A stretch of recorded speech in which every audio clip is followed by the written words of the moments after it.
Page 1, notes, simplifying and multiplying radicals. Radical expression, radical symbol, the number inside is called the radicand. We see this, it's the square root. We don't see it here, but there's also the opportunity of seeing something like this.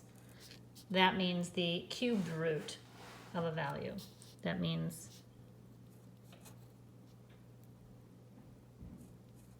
the fourth root of a value. And we'll talk about those later. Right now, the square root means that you want to simplify, and a radical expression is simplify when there's no perfect square factors other than one inside the radical. No radicals are left in the denominator of a fraction, and no fractions are inside. The video that you watched showed how to simplify radicals by breaking them up into their prime factorizations. This is 2 times 8. 8 is 2 times 4, and 4 is 2 times 2. So my prime factorization is 2 times 2 times 2 times 2. I do a little factor tree.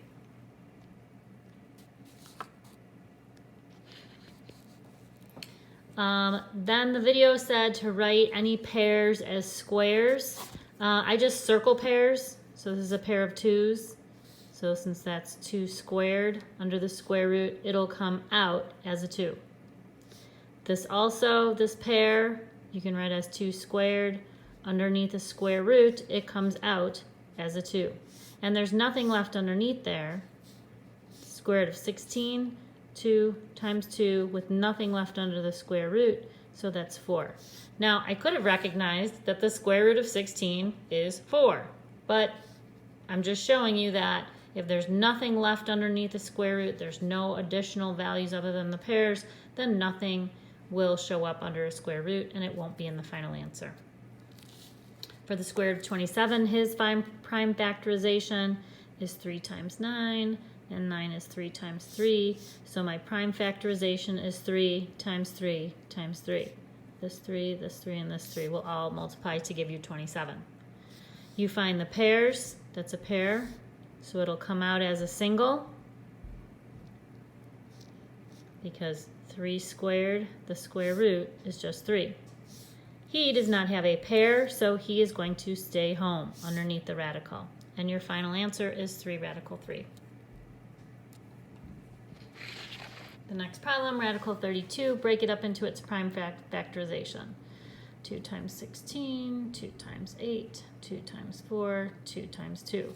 So the 2, the 2, the 2, the 2, the 2, those are all the prime factorizations. So you rewrite it, 2 times 2 times 2 times 2 times 2. A lot of times I will take that, plug it back into the calculator to make sure that is 32, that is the prime factorization. This pair will come out as a single 2. This pair will come out as a single 2. This guy does not have a pair, so he stays home. But we don't write this as 22. This is 2 that came out times 2, so you write it as 4 radical 2. What if there is already a value out in front of the square root? Anything that comes out gets multiplied to it. So you take the square root of 40, like you already had, to see if anything can come out of the square root. So 40 is 4 times 10, 4 is 2 times 2, 10 is 2 times 5. So the prime factorization is 2 times 2 times 2 times 5 for 40. So I have the 2 out front. I have the prime factorization underneath. Any pairs get written as 2 squared and will come out as a single. But I already had a 2 out there. So this 2 will get multiplied to that pair that comes out as a single 2. This one does not have a pair, and this one does not have a pair. So they both stay underneath. So out front I had the 2. A 2 came out, that's 4. Underneath I had a single 2 and a single 5, so they stay home, but you can write that as 10. Next problem has variables in it. These variables will work very similarly. We have prime factorization. If I do the prime factorization of 60, 6 times 10, 3 times 2, 2 times 5, So 60 is 3 times 2 times 2 times 5. Order does not matter how you write the prime factorization as long as you can find the pairs in there to be able to take them out as a single. Now, these variables, that's x times x, and that's y times y times y. And it's treated very similarly. Pair of 2's comes out as a single 2. The 3 and the 5 will both stay under. Ooh, I have a pair of x's. They will come out as a single x. I have a pair of y's. They will come out as a single y. There is one y left. So any pair comes out as a single, pair comes out as a single, pair comes out as a single. Any values that don't have a pair stay under, but make sure to clean up any last minute things. So that's 2xy square root 15y. The next one, I do notice that this 81 is a perfect square. So I could do what I did with number 1 and do the prime factorization, but I know that the square root of 81 comes out as 9. So that's already out, done, nothing, no numeric values left underneath the square root. I also know that x times x times x times x times x, I'll have two x's that come out. This one comes out as a single x, this one comes out as a single x. This x will stay home.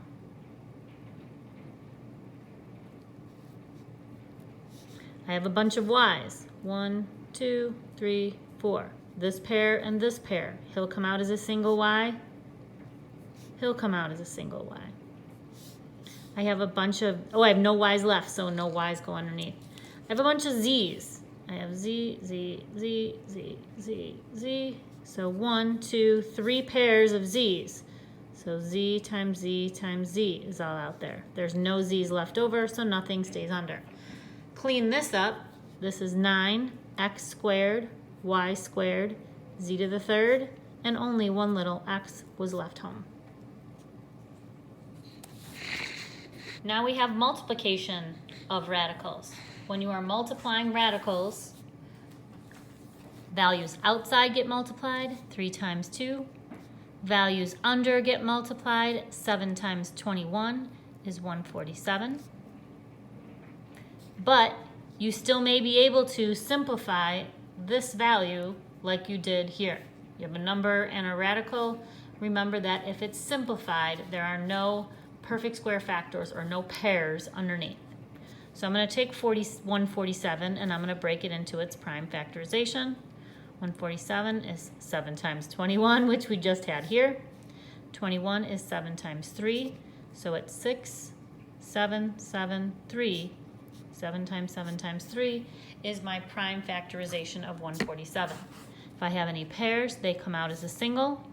I already had a 6 out there, so a 6 is out.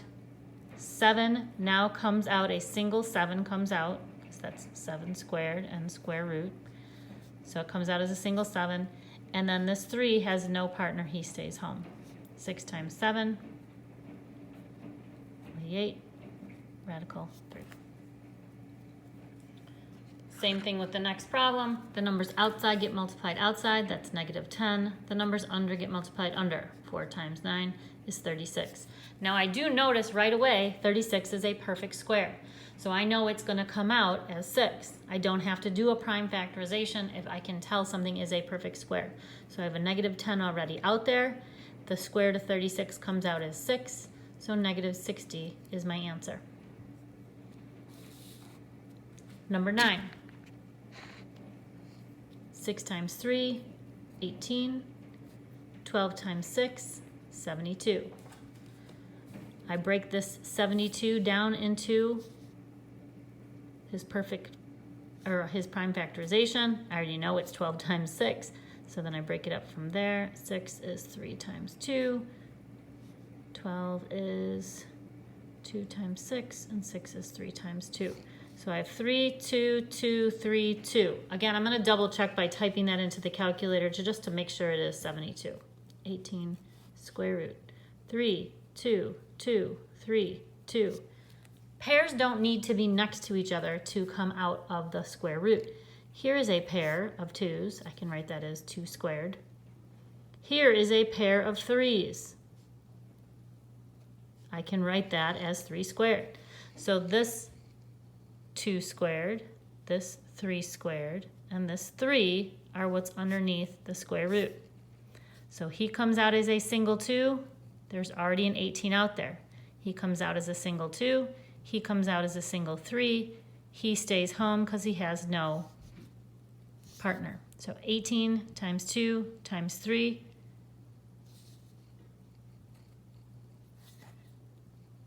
Don't have my calculator on me. So that's 18 times 2 is 36 times 3 is 108. Radical 3.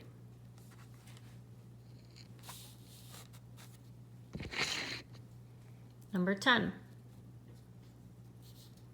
Ooh, now I have multiplication with variables. So I'm going to multiply everything underneath, 3 and 8. X times x squared. Y squared, y to the 4th. And now I simplify. 24 is 2 times 12, 2 times 6, 2 times 3. Make sure all those numbers are prime. So 2 times 2 times 2 times 3. 2 times 2 times 2 times 3.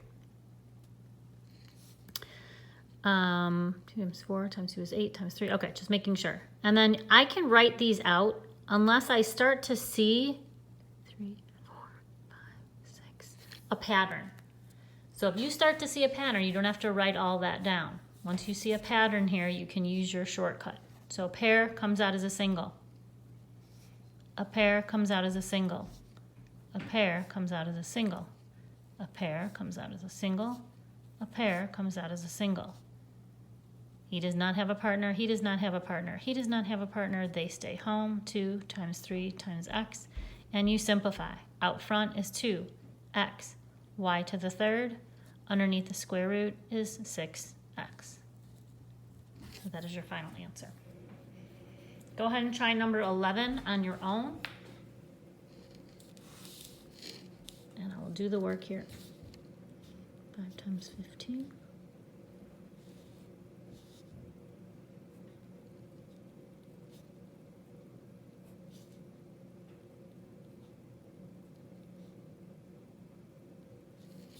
Remember that's x times x times x times x times x times x times x times x times x. So you have 9 x's. You have a total of 14 y's and a total of 22 z's. 75, the prime factorization is 5 times 5 times 3. I could do that over on the side, but I already know what that is in my head. I'm not going to rewrite x to the 9th. I'm actually going to write it, because I already know the shortcut, as x to the 8th and x. This is even, so I'm going to leave it. This is even, so I'm going to leave it. Pair comes out as a single. X to the 8th comes out as 4 pairs. X to the 14th comes out, or I'm sorry, Y to the 14th comes out as 7 pairs. Z to the 22nd comes out as 11 pairs. And I have a 3 and an X left underneath. And I'm done. Number 12 has everything in it. I have numbers outside get multiplied outside. Numbers under get multiplied under. That's 18. I have 7 x's and 9 y's. So underneath my prime factorization is 2 times 3 times 3. X to the 7th I'm going to write as x to the 6th and x. Y to the 9th I'm going to write as y to the 8th and y. Pair of 3's comes out. I already have a 10 out there, so 10 times 3. X to the 6th comes out as x to the 3rd. Y to the 8th comes out as y to the 4th. And underneath the square root, I still have a 2, an x, and a y. So just to clean it up, the 10 times 3 out front and the 2xy underneath.